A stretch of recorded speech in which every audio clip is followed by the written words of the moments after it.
నిన్ను తల వంచుకుని బ్రతకమండలేదు. నిన్ను కట్టుకున్నవాడు తల దించుకునేలా ప్రవర్తించొద్దంటున్నాను. నువ్వు వాడిని కొట్టావు, వాడిని తిరిగి కొట్టుంటే నీ పరువు ఏమయ్యేది? ఈ కుటుంబ ప్రతిష్ఠ ఏమయ్యేది? ఆడపిల్ల పుట్టింట్లో ఎంత గారాబంగా పెరిగినా అత్తవారింట్లో అణుకువతో బాధ్యతతో ప్రవర్తించాలి. అది తనకి అందం, ఆ కుటుంబానికి గౌరవం. గుర్తుంచు.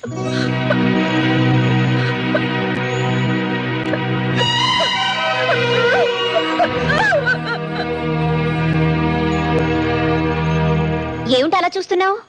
మీ ఆవిడ ఏడుస్తూ వెళ్ళిందనా? వంట రాదని ఇంకా ఎన్నాళ్ళు తప్పించుకుంటావు? త్వరగా నేర్చుకొని కాస్త గట్టిగా గసిరాను. ఏ మీ ఆవిడ నేనేం అనకూడదా? ఆ హక్కు నీకు తప్ప ఇంకెవరికి ఉందోదినా? ఇలాంటి దేవతకే కోపం వచ్చిందంటే అది చేసిన తప్పు చిన్నదే ఉండదు. నన్ను క్షమించు.